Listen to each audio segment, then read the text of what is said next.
Yo, what up, SB Mafia? YouTube, what's going on today? I got a special video for you today. This video means a lot to me. So, I got invited by none other than Jeff Staple. He hit me up on IG the other day saying he has a private event he's doing at Concepts. It's a book signing and Q&A panel. He said, can you come through? And I was like, I'm not turning this opportunity down. So, I don't know what we're waiting for.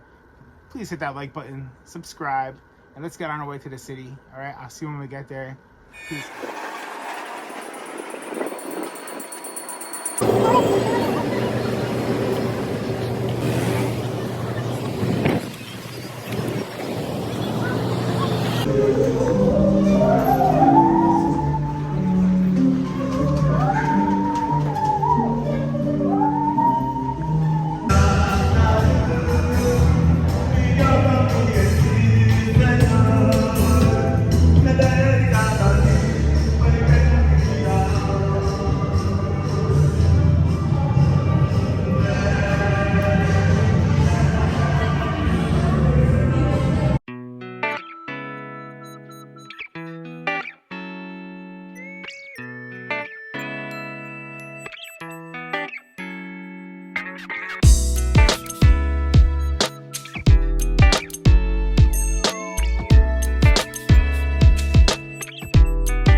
For that. We also want to introduce Soul, DJ Soul. Thank you everyone for being here. Let's get started. Yeah. Thanks everyone for coming. Do me a favor. Can everyone test. Can everyone come into the middle like Kumbaya style? Come on. Come into the middle. We can sit on the floor like a campground, get comfortable.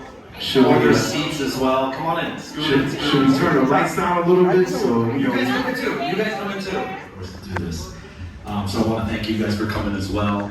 Thank you, Soul, for helping me out here. Originally, Soul was going to be just the DJ for this event, but actually, Soul and I go back nearly 3 decades now. The story of reselling before the word resell was even invented led to the Nike SB Pigeon Dunk. That's how it all started. The second thing that this man Marcus said to me is, it's not all, I can't take all the credit. I do get help sometimes. I do have a consultant that I use to help me decide which shoe we should put 36 pieces out on, what to do with them. I'm gonna introduce you to him because he should be in this article too. His name's Hiroshi Fujiwara and he has a brand called Fragment.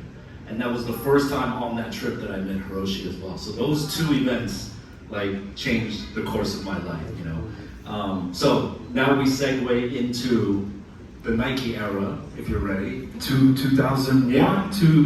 All right, so. What was going on musically, so? Okay, all right. Because remember, I'm gonna go against what we spoke about because that record came out in 2015, but hold on, we're gonna go 2001. And I think this is an excellent representation of that. 1, 2. Hold on. Multi-test.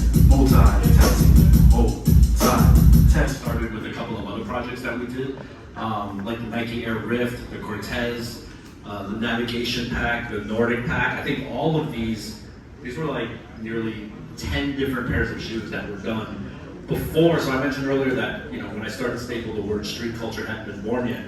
When I started working with Nike and I started going to Beaverton, the word collaboration, in terms of collaborations or collabs on shoes, wasn't yet invented yet. So the fact that they would ask, for example, I think maybe Stash had done one at that point, Cause might have done one, and then I did a bunch of these. This wasn't like, yo, Jeff, we want to do a collaboration with your brand. It was almost like guest designing, And ironically, I kind of think we're gonna go back there. If I'm predicting this right, I think collaborations are getting a bit oversaturated and they're sort of not becoming as special as they used to be. I don't know if any of y'all agree with the same thing. Without any question. Oh, okay. Without any question. No shade towards anybody that does collaborations. But like me. Well, just if I could, it's funny because, you know, just to go back to 98 and when we first met, around that time, I went to Fabby's to pick up a check. And they were like, you gotta wait in this room, the waiting room, the conference room. And went to the conference room and there was one person in there sitting down. And it was Big L. And that was my first and only time meeting Big L. So, you know, like when I first walked in, you know, there's like that moment where there's like, who is this person? What is this energy? And we broke the ice. We actually spoke. We were introduced and we started speaking. And he was like, I don't know how we started speaking about sneakers, but he's like, yo, I'm gonna be putting out a shoe with Nike. What? And I looked at him and I believed him. I was like, really? You're putting out a shoe with Nike? Because at this time it was unheard of. Right, exactly. But he was joking. I just, you know, but I just wanted to tell that story to be reflective. Check. Check. Okay.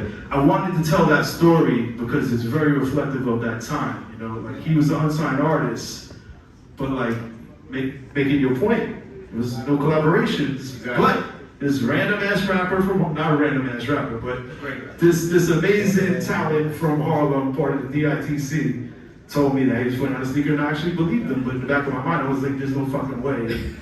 That's the special part, is that if you weren't an athlete back then, you know, or a sneaker designer, like if you weren't Tinker Hatfield or Andre Agassi, you had no business putting your name or your mark on a shoe, right? Like why would some Chinese kid from Jersey get to like create a sneaker? It made no sense. Like actually my friends that I told, like, yo, I'm working on a Nike, they're like, what do you mean? Are you like shipping the orders out for them? I'm like, no, I'm like designing it. They're like, what do you mean? Like they didn't get it, you know? So it was pretty revolutionary. I could see why you didn't believe Big L.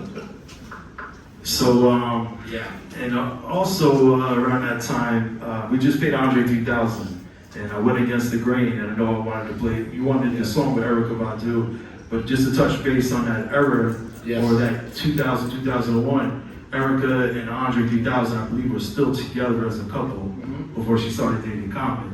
And so I think that's a segue for you. Well, I wanna say an Andre story, because, you know, since then it's also been crazy because Andre and I have now been close friends and collaborators, and it's been an amazing blessing.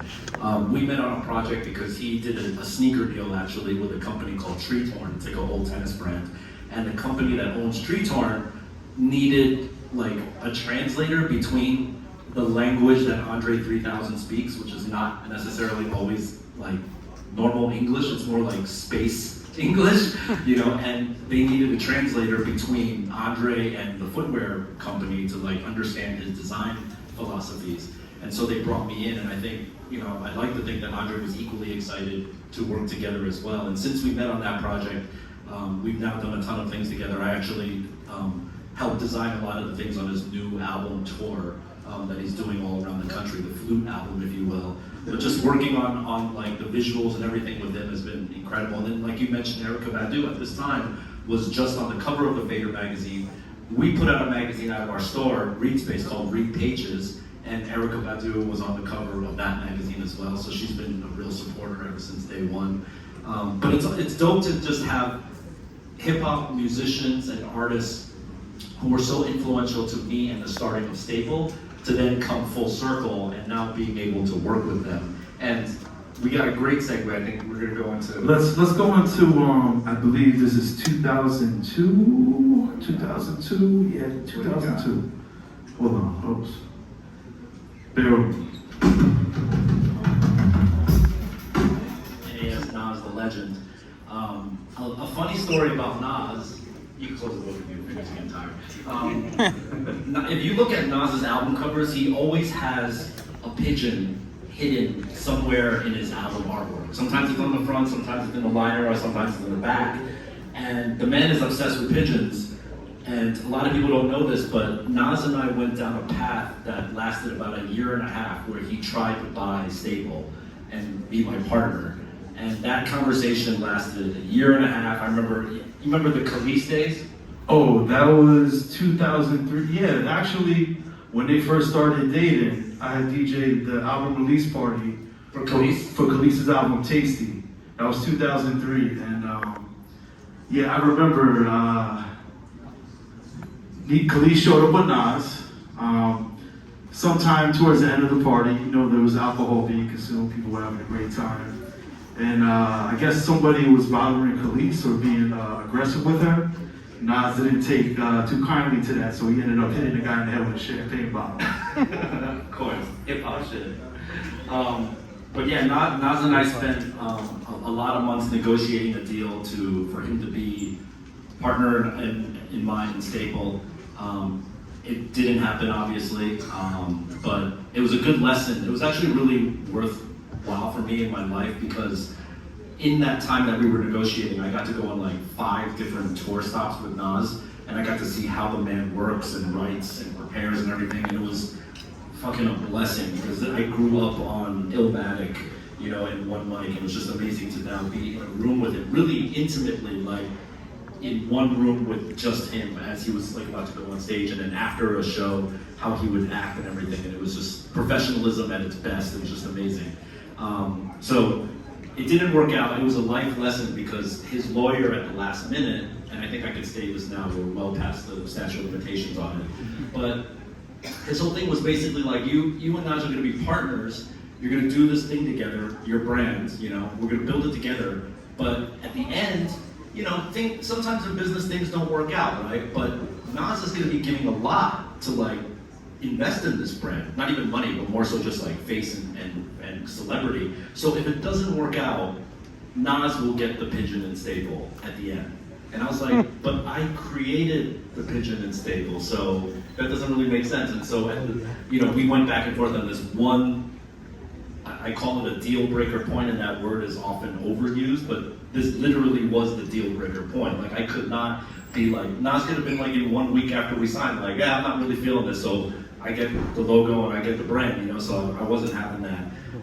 But I think it was just his lawyer sort of trying to be overprotective and everything. But what a reality it would have been, man, if like Nas was sitting here with me right now as like co-owner of Staple. What's interesting is during that time, Nas had put out Stillmatic, and he had the Pigeon on the front cover. Yeah. So like He was trying everything. I mean, put it into the universe to make it happen, but you didn't have anything to do with that Pigeon on the front cover, because I looked at it and I'm just like, oh, that's. He was wearing Staple all the time at shows and everything. Then he was just really trying to rep it. He really loved it. Yeah. I didn't know that. Yeah. Very interesting. Yeah.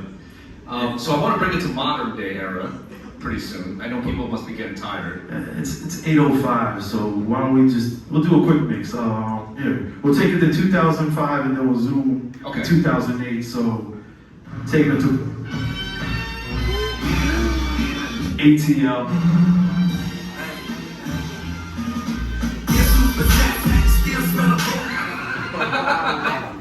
Shout out to Karina for not knowing DJ Electron. I'm just playing.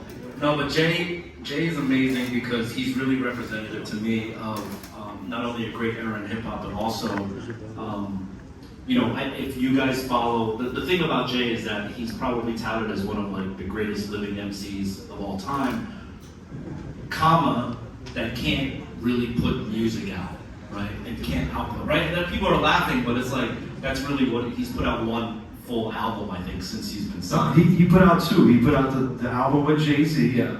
He put out, and then the album. So he had his album. He had his album, which was majority of it was produced by Just Blaze, and featured Kanye, and there was some few other producers. But that album never came out. And then when the pandemic, from 2009 up until, when did the pandemic start? 2020, March, right? Yeah.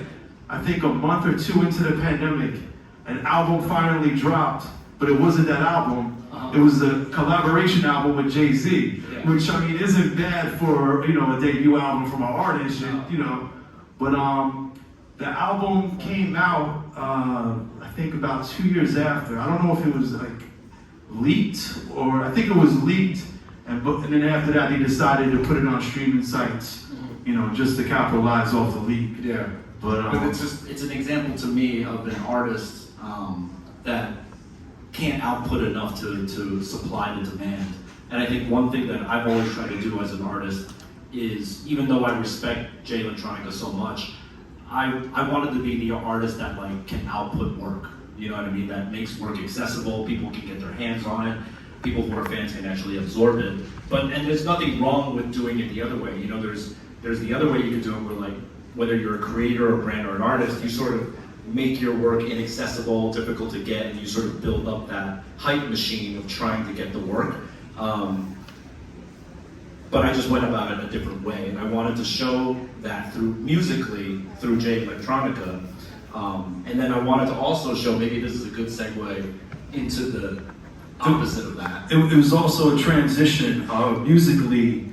You know, by that point, physical sales of musical products had declined. Yeah. Everybody was just downloading for free, listening. Like there was, I'm not sure if the streaming sites were up, but it was the beginning. It was the beginning of the streaming sites, but also I lost my train of thought, but my cut off. I'm sorry.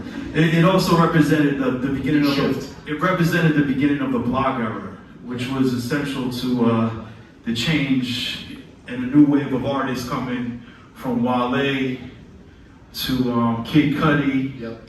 And you know, these are artists that were collaborating with streetwear brands. Not to use Kid Cudi as an example. Oh, of course, Kid Cudi's a good example. But yeah, he collaborated with Fool's Gold, which was a record label, but they decided to do clothing. And I guess you could consider them a streetwear brand. Of course. So And they're in that 10 Deep had I guess they collaborated with Fool's Gold, so they were the brand that was involved with the release of the mixtape. And I think they also were involved with Wale, or maybe it was Fool's Gold and Wale. And I know Ferry. that same transition time that you talked about from, you know, album sales to streaming, it was happening in clothing too, where it was all about wholesale accounts trying to get into like Urban Outfitters or Macy's, to D2C, which is like, we're just gonna do it ourselves, do drops on our own website. So that same shift was happening as well on a clothing side. Yeah, so what do you wanna go into next? You want to go to 2015? We could do like Life of Pablo. We could bring it back to 2012, which was Kendrick. Oh yeah, I forgot. We're winging this, so my bad. Hold on. Oh shit. What up, everybody? How's everybody doing tonight? I hope everybody's enjoying themselves. There are drinks. I believe it's Modelo. I don't know if we have any beer or any alcohol, but while I pull up this record, I'm gonna talk. So what we'll do is we're gonna start off with the record, and then we'll go into the sample. And Kendrick Lamar on the same track together. 2012. 2012. Yes, 2012. And you know, this week they're not friends, right? They're not friendly, but It's like wrestling. do you think it's like wrestling? Is it on stage? I mean, I'm not saying that it's. I'm not saying that it's staged or that it's not, but I definitely find it odd that there's just so many people going at each other, because how this all started was Metro Boomin and Future put out an album. And well, first, prior to that, you had Drake and J. Cole record a bunch of songs together, and they went on tour this year. Yeah. And so, okay, fast forward to last month, you had Metro Boomin and Future, who've been working together for years. They put out a new project, which featured a song with Kendrick Lamar, where he decided to subliminally throw shots saying that there is no big three, it's just me. So we could all assume that it was a shot directed at J. Cole and Drake. Yeah. And then J. Cole put out an album.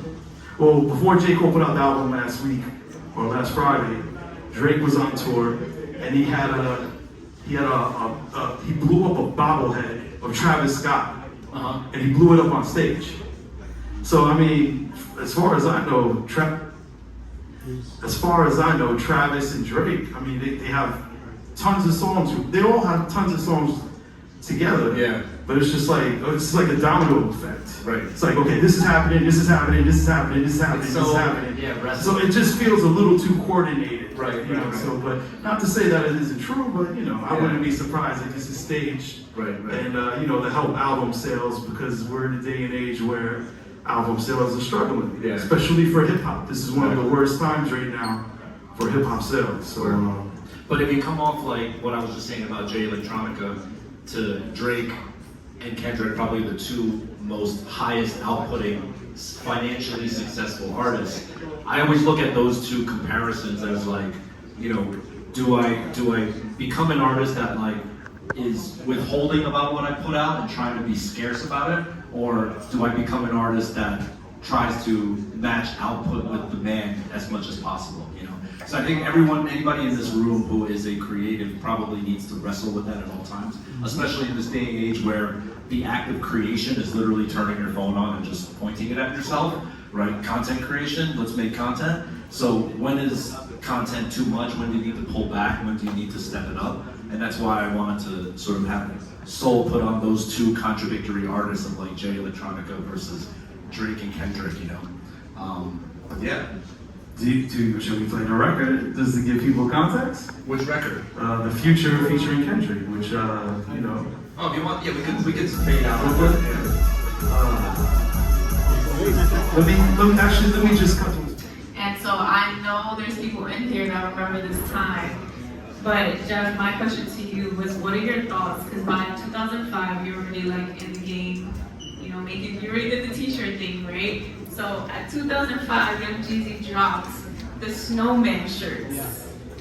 So what was your thought? Because for me, my generation, like, we were all rocking the snowman shirts with our Air Max 95s in school. Like, that was the fit.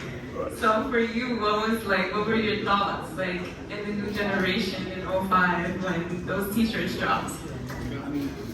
You say we made it in 05, but actually in 05, I was still trying to figure out how to actually survive this brand, you know, like, we were still hustling check to check, day to day.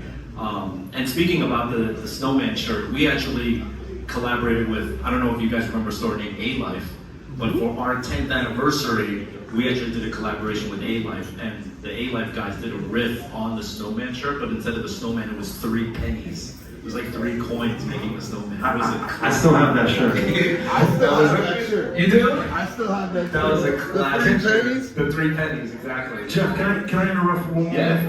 When we were as we've been talking, I feel that there was a part, an essential part of your career that we missed. And I'm not sure when it opened, but Reed Space, which was your store. When did you open Reed Space? Reed Space opened in 2001, December, which is, in case you want to correct your math, is 3 months after 9/11 happened in downtown New York City. So, wise business decision on my part to open up a store in downtown 3 months after the worst tragedy of American history. Obviously, it was planned to open up before the. Yeah. Okay. But yeah, we stayed in there. We stayed in that same location for 16 years, and there's a lot of Reed Space alumni in here and people who went to Reed Space. So it was a beautiful situation for a long time. Rest in peace, Jay Scott. Rest in peace, Jay Scott. Rest in peace, Paolo. Yeah, man. Great staff. I think that was one of the, in my time of visiting the retail stores downtown, I could definitely say that was one of my favorite stores. Just even though we have a relationship, a friendship, just outside of that, I really enjoyed the way the store was set up and it was an amazing staff. So I just want to take a moment to. Thank you for serving up the alley-oop to me, because it's a great segue into announcing that this year, Staple will be opening its first ever flagship store in downtown New York City. And I'm hoping that we bring the Reed Space. Ladies and gentlemen, let's get a hand of applause for Let me open it. Save the applause for when I open, then we can applause. Let me open the doors. Alright, so is that a secret, or are we supposed to? Okay, so people could talk about it. Alright, so salute and good luck with that. Thank you. So yeah, I want to open it up to you guys, man. If you have any questions, we can. So first and foremost, congrats, Jeff, on the book, on the new clothing line. Thank you, Concepts, for having us all here. So you mentioned you're a journalist, designer, businessman. After all is said and done, what do you want to be remembered as? That's a great question and a tough question. I don't know. I think like I will say like let's say if I'm on a flight and somebody sits next to me, you know, they try to do the banter like, hey, what do you do for a living? You know, like what I say is I'm a teacher for two reasons. Number one is because for most people that's a very boring profession and they don't continue the conversation after that. They're like, nice teaching, and then they just go and like read their magazine. But secondly, because I think a lot of what I do is trying to pass information from one individual, one community to another. I'm just not doing it through the medium of textbooks. I'm doing it through a medium that I've always perceived that young people. I know you guys were still being Q&A mode when I got here. I just wanted to shoot. But today, when I was thinking about on my way here, what I would ask you if I could crash the party would be, as somebody who's collaborated with so many footwear companies, what's the next big endeavor in footwear for you, collaboration-wise, as far as... I was gonna wear Hokas today. I wore these for you. Shit, thank you. But I was like... He's wearing the panda It'd be pigeons cool in to the see rain. you actually wear... It'd be cool to see you actually collab with a company that... I just bought my first pair of Hokas recently, and I thought to myself, is this a footwear brand that you would want to collaborate with, or just anything that's off the beaten path that is kind of gaining popularity now, i.e. an A6 or something like that? But Let me ask you this, do you want me to collaborate with Hoka? I buy into it. I only buy into things that are special and limited. My first Hokas were the Sarah McLachlan collaboration pair. And for me, if I'm going to buy into anything, it needs to be, at least for a brand that I don't already own, it needs to be special. It doesn't have to be limited, but it needs to be off the path of what the general consumer would enjoy. Yeah. So I think in this climate right now, where everyone's looking for what the next good shoe or whatever the fuck the conversation is, like where's your mental stock and where you would see yourself collaborating next? I said a little bit of this earlier, you might have missed it, but I'll touch on it more. Oh, thank you. Which is that I think, and Sol very loudly agreed with me, is that I think collaborations are getting a bit oversaturated, where we're at the point now where It's beyond oversaturated. I feel like there's more collaborations than inline shoes. And I feel like, I know that's impossible, but I feel like that's what's happening. A true return to form kind of needs to happen. I think, well, what we're talking about is in my early career with Nike, when they first asked me to design like the first 12, 15 shoes, they weren't called collaborations. They were like, come to Beaverton and just workshop with us. So like a G-Shop, we do OEMs, and OEMs Yeah, and collabs are kind of like OEMs, yeah. exactly. I think we might want to get back to that era where it's like, let's bring people into a think tank, but not just take two brands and put an X in between them, you know? I would love to see it go there. Awesome. That's what as a regular consumer who is just on the web, I think, as anybody else, I hate this rhetoric of like, do I gotta come out of pocket this week? Is it that important to me? Yeah. Do I care about the person, but do I care about the shoe more? And it's one of those things where I have to really like, I gotta watch my pocket, but I only want to buy into things that I know are gonna resonate way after the fact because it was probably the only version of its kind at the time, and probably, you know, if you do something, you probably don't tend to spin the block on it. Well, I appreciate you spending your hard-earned money on that, and I appreciate you I had a friend who tried to wearing resell your kicks. My friend tried to resell these and he couldn't resell them. He's like, but I know you're a big SB fan and you actually skate, so I'm just gonna sell these to you for retail. And I was like, I appreciate you for that because that's what I care about. Nice. So that'd be Thank you. great. And thank you, everybody. I think we're...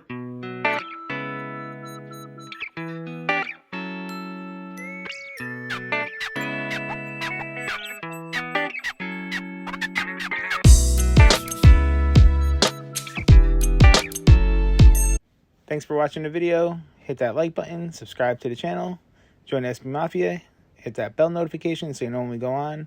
Hope to see you soon. Thank you.